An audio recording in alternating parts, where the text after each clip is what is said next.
महाराज किसी पहचान के मोहताज नहीं हैं। जब भी लोग उनसे मिलने जाते हैं, उनसे सवाल पूछते हैं संसारी जीवन के बारे में, तो वो बेबाकी से उसका जवाब भी देते हैं। लेकिन गुरुवार को प्रेमानंद महाराज के आश्रम में सुबह सुबह माहौल गमगीन हो गया। कारण पहलगाम में आतंकी घटना में हुए एक शहीद के माता पिता और बहू उनकी शरण में पहुंचे थे।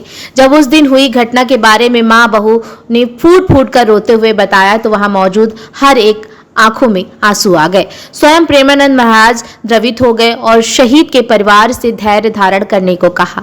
इसका वीडियो सोशल मीडिया पर अब वायरल हो रहा है। वीडियो में शुरुआत शहीद के पिता के परिचय से होती है। प्रेमानंद महाराज के शिष्य एक व्यक्ति का परिचय देते हुए बताते हैं कि पहलगाम आतंकी हमले में इनके पुत्र शहीद हो गए थे। पिता का सवाल था कि क्या वो धर्म और श्रेष्ठ कार्य भी करते हैं, फिर भी ईश्वर द्वारा ऐसी घटना हुई जो मन बहुत व्यथित हुआ। इतना सुनते ही वहां सन्नाटा पसर गया। प्रेमानंद महाराज बोले, मन तो व्यथित हो ही जाएगा, बड़े बड़े शूरवीरों का हो गया है। जब अभिमन्यु पधारे तो अर्जुन की हालत खराब हो गई थी। अर्जुन को भगवान स्वयं समझा रहे थे, फिर भी वो व्यथा को प्राप्त हो रहे थे, क्योंकि पुत्र प्रेम पिता के हृदय से होता है। जिसका पुत्र वियोग को प्राप्त होता है तो वही हृदय जानता है। दूसरे लोग सहानुभूति के वचन बोल सकते हैं। प्रेमानंद महाराज ने कहा, जो होना है वो होकर रहेगा। आगे सुनिए क्या कुछ वो कह रहे हैं। हाँ, मन तो व्यथित हो ही जाएगा। बड़े बड़े शूरवीरों का हो गया। जब अभिमन्यु जी पधारे तो अर्जुन जी की हालत खराब थी। अर्जुन जी को भगवान स्वयं समझा रहे थे, फिर भी वो व्यथा को प्राप्त हो रहे थे, क्योंकि पुत्र प्रेम पिता के हृदय में जो होता है, जब उसका पुत्र वियोग को प्राप्त होता है तो वही हृदय जानता है। अपने लोग तो सहानुभूति के वचन बोल सकते हैं, लेकिन जिसके हृदय में होता है उसका हृदय जानता है। पर अब ये जो होना है वो होके रहेगा। तो अब आप देखिए, उन्हीं जीवों का वहां पहुंचना हुआ जिनका प्रारब्ध संपन्न हो चुका था। अब वो निमित्त कुछ भी बने, आज तक कभी किसी ने काल को दोषी नहीं कहा। मारता सबको काल है, काल को कोई दोषी।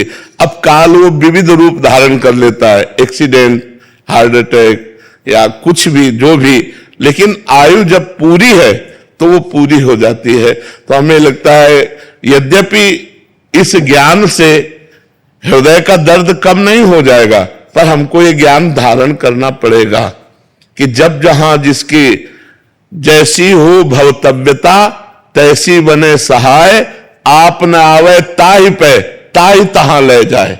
अब आप देखो, अगर एक दिन ना जाते, एक दिन पीछे हो जाते, घटना बच जाती, लेकिन उसी समय जहां जो कुछ लीला होनी है वो लीला। तो इसलिए धैर्यवान बनो, हृदय को। बहू है, पत्नी 2 महीने पहले विवाह हुआ था।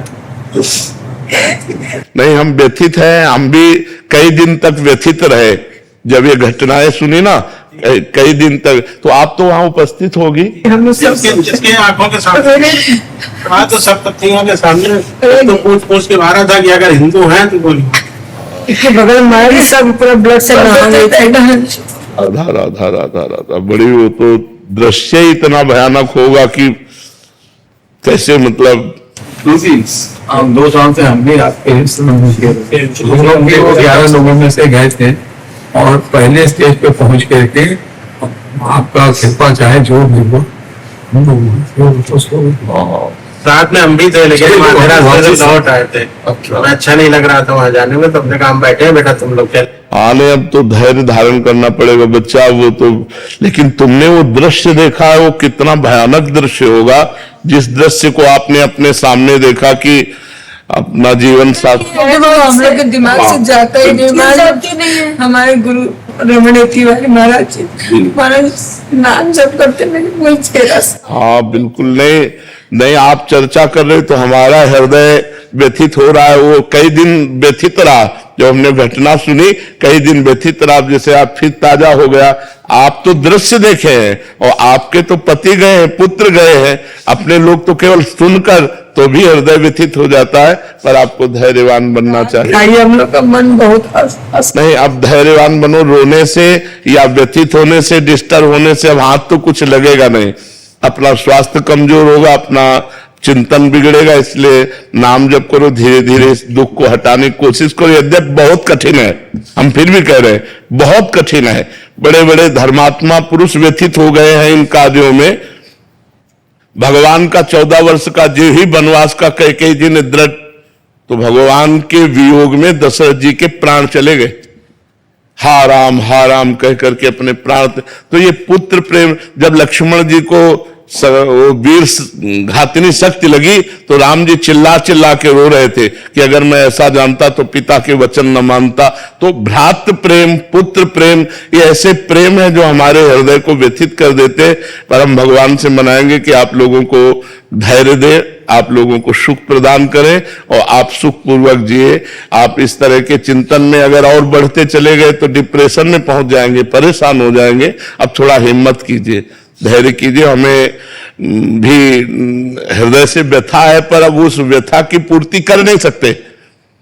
अब वो ऐसी कोई सामान तो है नहीं जो बाजार से लाके दी जा सके।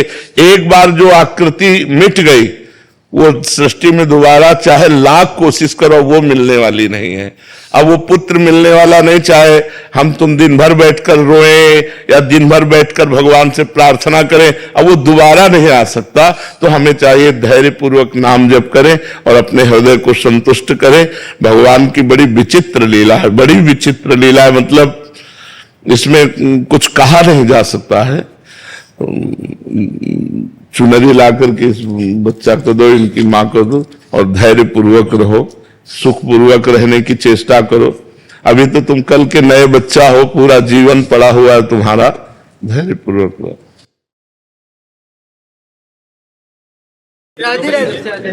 धैर्य पूर्वक रहना, धैर्य पूर्वक रहना। अब ये ऐसी कि किसी के हाथ की बस की बात नहीं है ना। अच्छे से रहो, अच्छे से रहो, प्रसन्न रहने की कोशिश करो। इस दौरान शहीद की बहू हिचकी लेते हुए रोते हुए बोली, मेरे दिमाग से जाता ही नहीं है वो दृश्य। तभी रोते हुए माँ बोली, हमारे गुरु नाम जप करते हैं। प्रेमानंद महाराज ने कहा, आप चर्चा करते रहो, मेरा हृदय व्यथित हो रहा है। जब घटना सुनी तो कई दिन व्यथित रहा, आज फिर ताजा हो गया। आपने तो दृश्य देखा है, आपके तो सामने आपका पुत्र गया है, हमारा तो सुनकर हृदय व्यथित हो गया है। तभी माँ रोते हुए बोली, मन बहुत व्यथित है। अब ये वीडियो सोशल मीडिया पर खूब ज्यादा वायरल हो रहा है।